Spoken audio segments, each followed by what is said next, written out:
What is up, everyone? This is Crypt Keeper, and today we're going to go over the stock Ableton template that I've created for you all. You will need Live 11.3.4 or newer to be able to use it. But with that, let's just jump right in. So when you open this file, by the way, the link is in the description to download this for free. But once you download this file, you'll notice that there are two files as soon as you open it. There is the ADG, which is just a rack that I use on all of my audio and MIDI tracks. And then this is the project file. You can just open that up, click right here, and then it'll open the project file that we're about to look at. First, I'm going to go over this rack and kind of explain the knobs and parameters of it. And then I will go into a deeper dive on the template itself. So something that's really nice with this project file is you do get a couple of different racks, but we're going to start off with this one that I put on every single one of my tracks. So let's just solo this track. This is an old rhythm style sound that I made in Reason a while back. It's pretty raw. It hasn't been optimized or anything. So what we're going to do now is use some external VSTs to help me explain what all of these knobs are doing. This is Shope and this is Span. Some of you might be familiar with these, but if not, both of them are free external VSTs. They're not ones that come with Ableton, but they are free, and I recommend you getting them because they help me, and I know they help a lot of other people with their mix downs and mastering processes, just to have a visual aid as well. So let's just take a listen to the sound before we turn this rack on.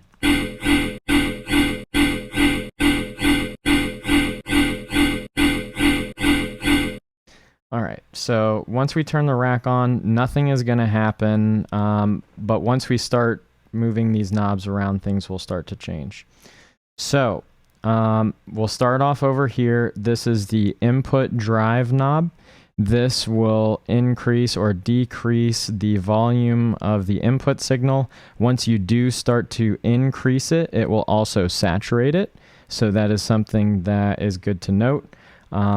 This is the output signal. So once all of the audio has gone through this processing chain, there is a saturator put on soft clip, and that just clips the peaks that go over 0.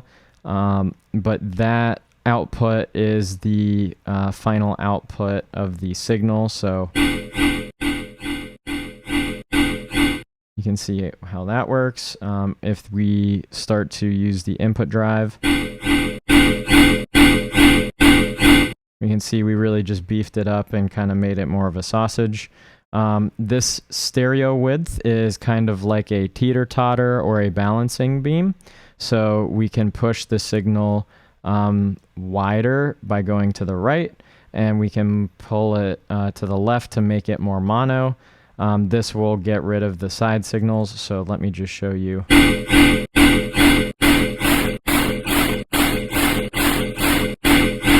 So you saw all that red signal just go up above the green. That is the side signal. Sorry if it's really loud in your headphones or your speakers. Now if I turn it to the left, we can see that once I pulled it to the left, all of the side signal is gone. So again, this is kind of like a teeter-totter or balancing beam. This is the mono gain, so we just made it so the mono signal can be controlled individually with this knob.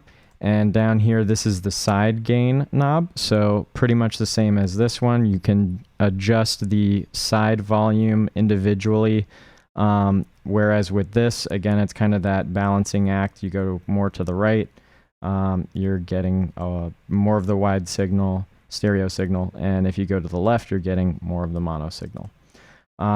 This is the sub side cut. So if you have a sound that has a sub in it and the sub frequencies are showing up in the side signal. That is not good. That can cause phasing issues down the line, and we don't want that. If we start to turn this up, you'll notice the side sub signal will start to go away.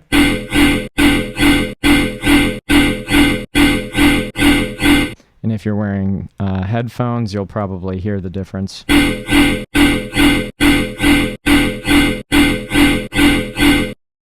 All right, so that's pretty self-explanatory. And then these last two over here are the compression amount and the compression speed. With the compression speed, if you turn it more to the right, it's going to be a little bit of a tighter sound, less of a tail. If you pull it more to the left, it'll have more of a tail and be a little bit more loose. The compressors are off when it's at 0, but as soon as you bump it to 1, they turn on. You can kind of see some of them turning on and off as I move that above 1%. So what we'll do is we'll maybe start to do some compression. I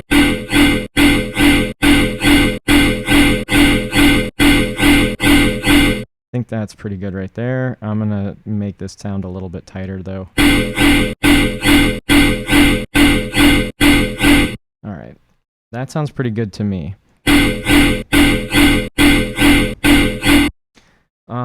What I want to do now is maybe just for right now, we're going to pull the side signal down and maybe boost the mono signal.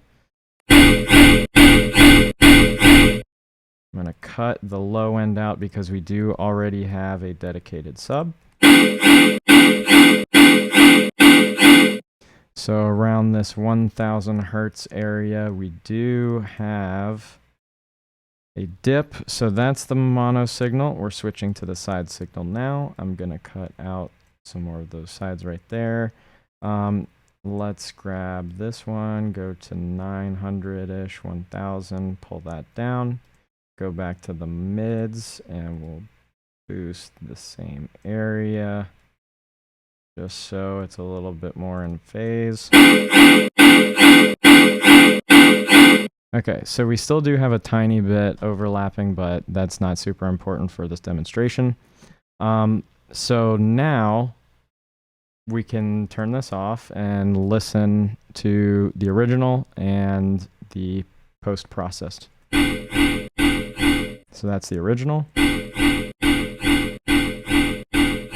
And here is the processed.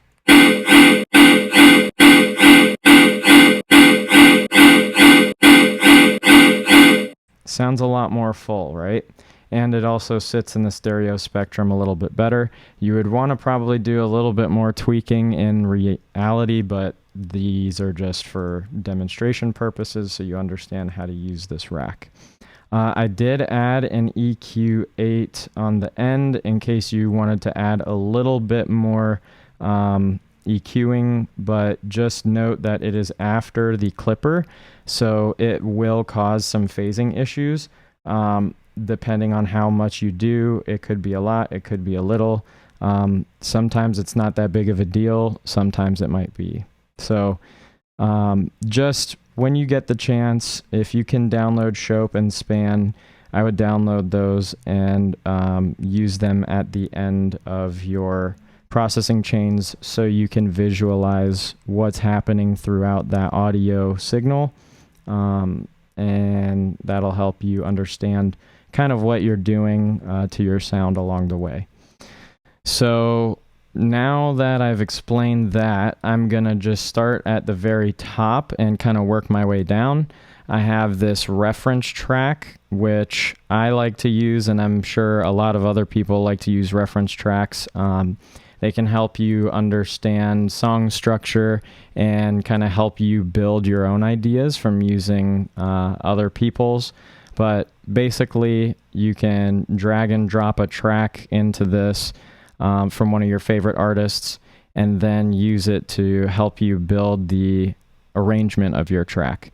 We could press S to solo this, but I have also added an automatic keyboard shortcut if you want to press the little squiggly line next to the number 1, or the accent mark, whatever you want to call it. That button right next to the number 1 will turn it on and off.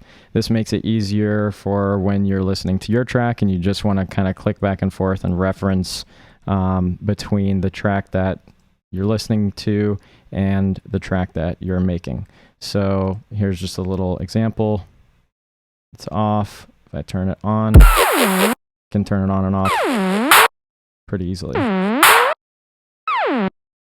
So that's pretty much that track. We have a spectrum analyzer on here. I would replace this with span, but this again is just a stock template, so we're just using stock plugins. This is the sidechain bus. All of the basses, sub, effects, atmospheres, vocals are all going to be going into this bus right here. And what is a bus? A bus is a track that you send multiple other inputs to.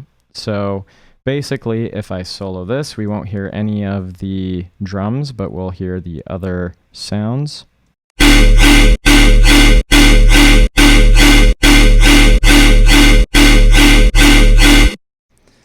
Now let's listen to everything all together.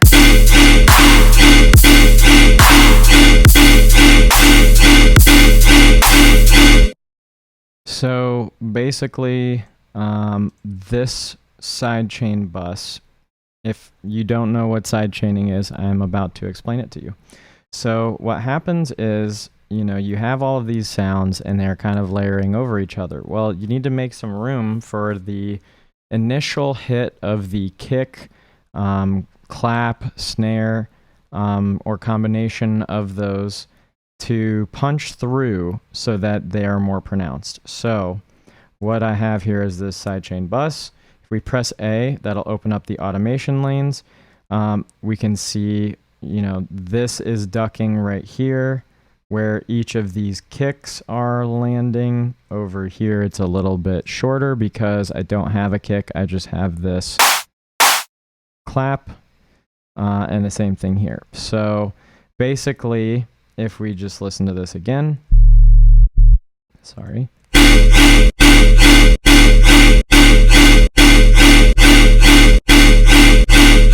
You can hear that the signal that is going into this is ducking. So the volume is being pushed way down before it's allowed to come back up to normal. And that is giving the space for the kick to kind of poke through or punch through the mix better.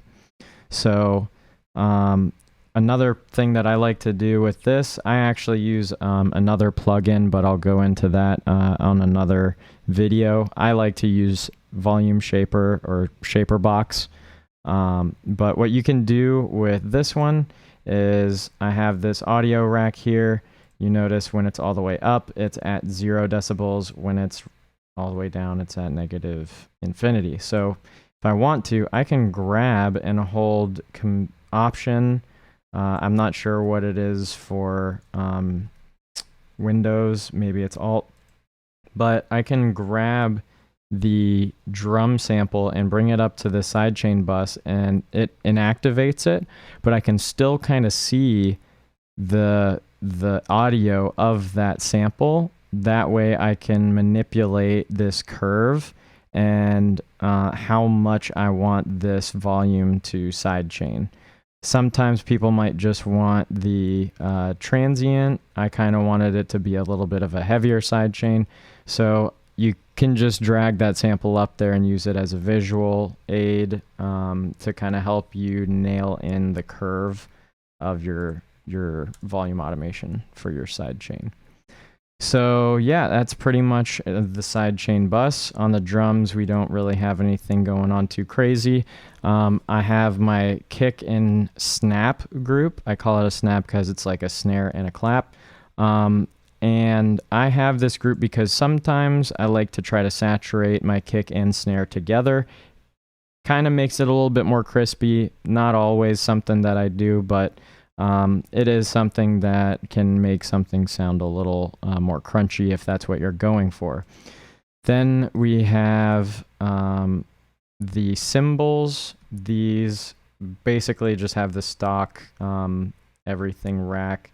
And I'm just cutting out the mids and lows because these are hi-hats, and sometimes even though they are cymbals or hi-hats, they might still have information down here that'll clash with the rest of the sounds in your song.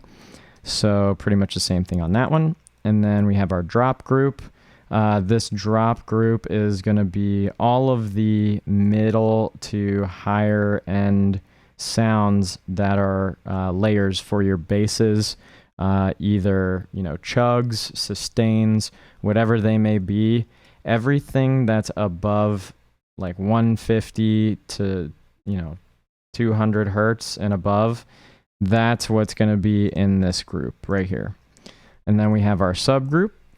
So if we solo this, we can hear our sub.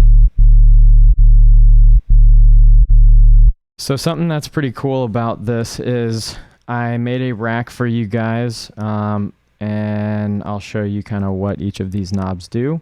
Right now it's just stock, standard, sub, no distortion or anything, but we can start to add some noise to make it a little bit more gritty.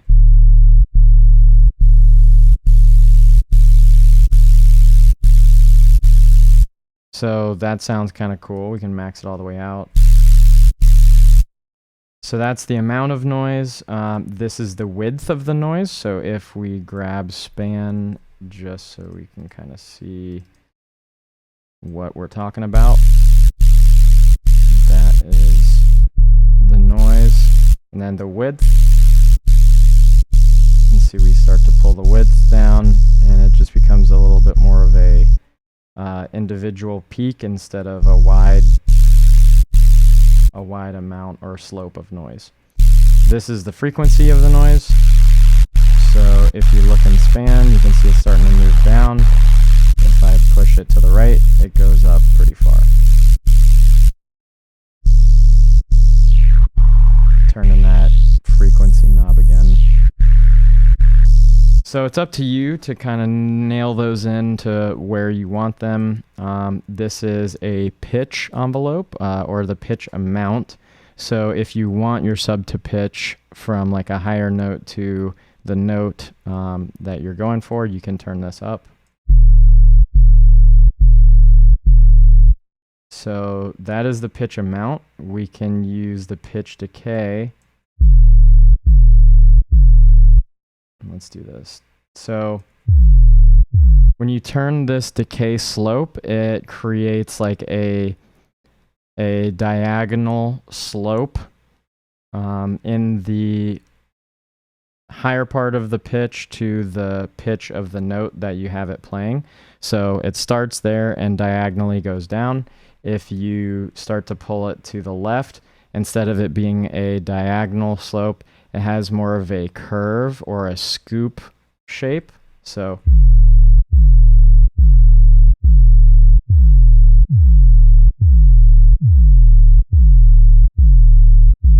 you can kind of hear the difference in between those two.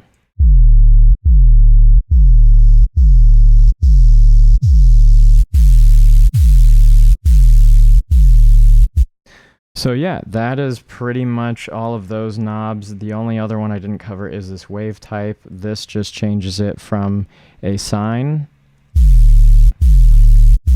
to a square. So if we open up this, you can see all the way at the bottom, it's a sine. All the way at the top, it's a square. That would be a saw, and then that would be a triangle. I would say you probably want to just go with either a square or a sine. A sine is going to sound a little bit more smooth, and a square is going to be a little bit more aggressive.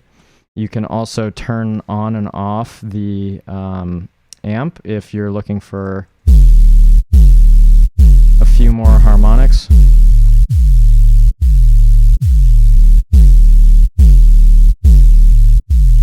Just depends kind of what you're going for.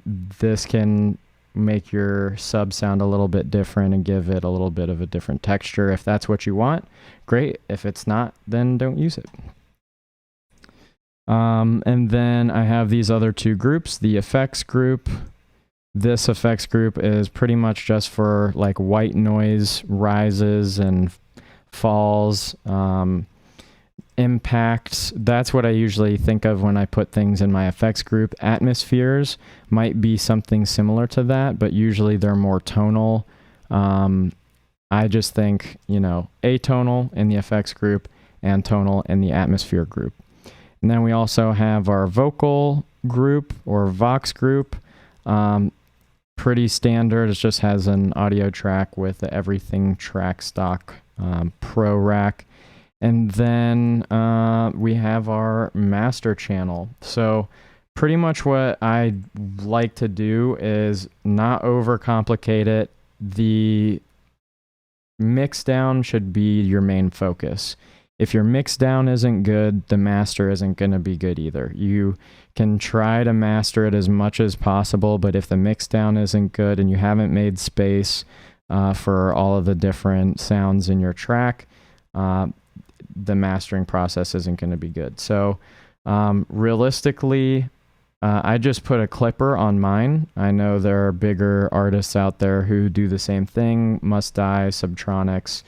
Sometimes they don't even use a clipper. They just let it redline, and that's fine too.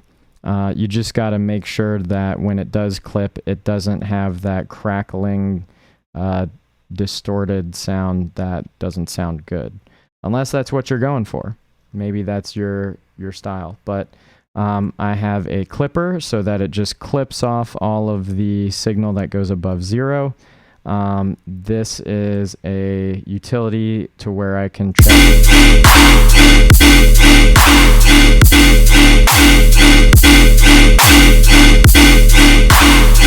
If you heard while I was turning that on and off, you could hear some side signal come back in, and then when I turned it on, it became mono. There was no more side signal.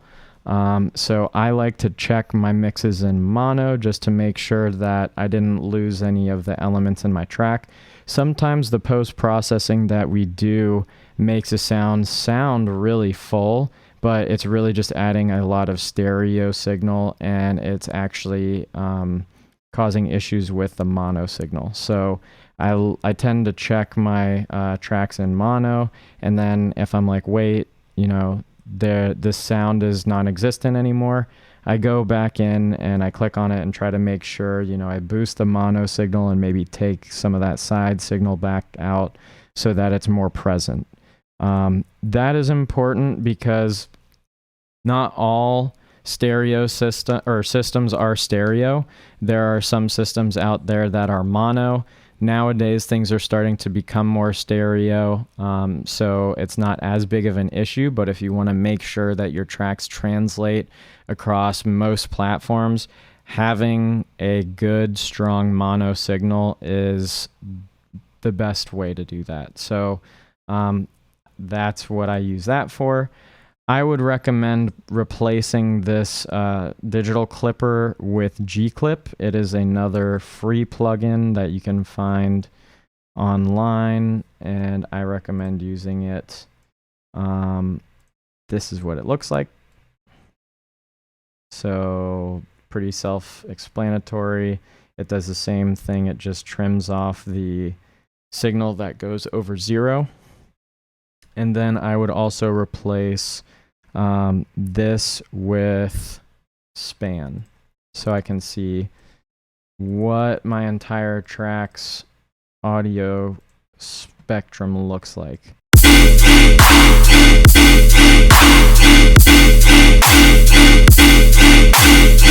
If you're worried about that little bit of sub-side frequency, it's not that big of a deal, but if you really are just trying to get rid of it, you can grab an EQ8, put it on mid-side, go to side, cut that side signal.